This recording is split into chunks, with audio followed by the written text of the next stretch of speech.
Le plaisir d'accueillir Jérémy Kissling. Merci à vous d'être avec nous. Bonjour, merci à vous, c'est gentil. Alors Jérémy Kissling, vous avez sorti votre 5e album Malhabile, au pluriel, c'était il y a quelques mois. Au pluriel, oui. Oui. Et vous êtes auteur, donc compositeur, interprète, et vous êtes suisse, de Lausanne, et vous êtes installé à Paris maintenant depuis quelques années. D'abord, pourquoi ce choix de vivre dans la capitale française? La raison est-elle artistique? Ouais, la raison... Oui. Ouais, non, elle est artistique. Non, elle est pas. C'est pas au niveau de mes impôts que j'ai. Vaut mieux être en Suisse. Voilà, d'habitude, le chemin se fait dans le sens inverse. Non, je sais pas. Pour moi, c'est la ville un peu la ville qui me fait rêver depuis que je suis petit. Voilà, de par tout ce qu'elle a vécu, de par son histoire, que ce soit les poètes, les écrivains. Les chanteurs. C'est un peu mythique pour vous, justement? Ouais, il y a un côté un peu mythique, intouchable. Ça fait 6 ans que j'habite là et c'est tellement mythique que je pense que j'ai mis quelques années à m'habituer, à être à l'aise, il y a un me titre, sentir vraiment bien, me sentir Paris chez dans moi. votre dernier album, justement, où vous parlez de Lausanne aussi. Ouais, là, cette chanson qui s'appelle Paris, c'est vraiment une chanson qui parle de Paris. Enfin, c'est une chanson après les attentats. Pour moi, j'ai vécu ça, voilà, comme tous les Parisiens, de près et intensément, et j'ai mis vraiment longtemps à m'en remettre.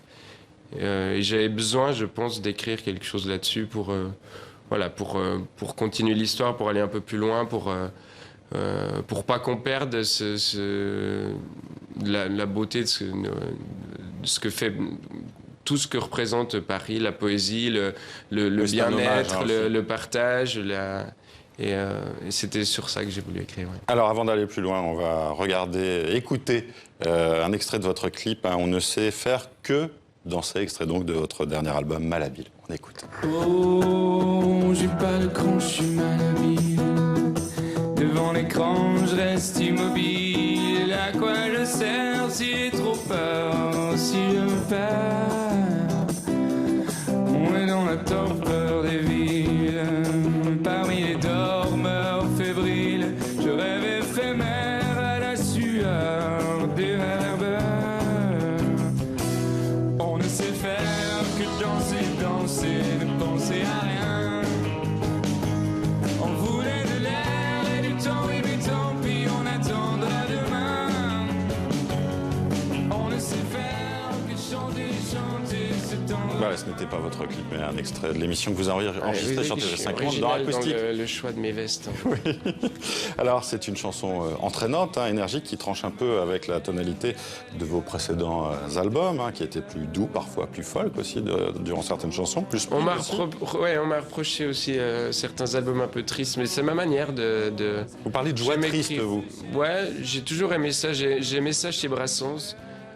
J'aimais ça chez Barbara, chez Brel, et voilà, je me compare pas du tout, mais c'est quelque chose qui m'habite depuis longtemps, et je pense qu'on peut, dans une même chanson, dans une même phrase, dans une même mélodie, partager plein d'émotions qui peuvent apparaître antinomiques, mais qui le sont pas. Et alors, ça qui me fait... justement, la musique est plus énergique, mais dans les textes, on reste justement sur ce côté un peu mélancolique, romantique, un peu désabusé aussi de la vie. Je sais pas si je suis désabusé, mais ouais, le problème, c'est que quand on est quelqu'un de rêveur et d'un peu idéaliste, utopique, on n'est jamais vraiment totalement content de ce qu'on vit et surtout du monde qu'on a devant nos yeux. Et j'ai pas envie de faire semblant que tout est génial. J'ai envie de partager les émotions que je ressens dans mes chansons, que je vois chez les gens, de ce que les gens vivent tous les jours. Et c'est un monde qui n'est pas facile en ce moment. Ce sont des textes en tout cas extrêmement sensibles. Qu'est-ce qui vous inspire aujourd'hui? Qu'est-ce qui vous donne envie d'écrire? Et c'est la dernière question. C'est ce que vivent les gens. C'est de voir soit un sourire, soit quelque chose de désespéré dans une situation. Je me suis toujours mis à la place des gens. J'ai toujours plus facilement écrit sur les autres que sur moi-même. Et c'est pour moi le vrai plaisir.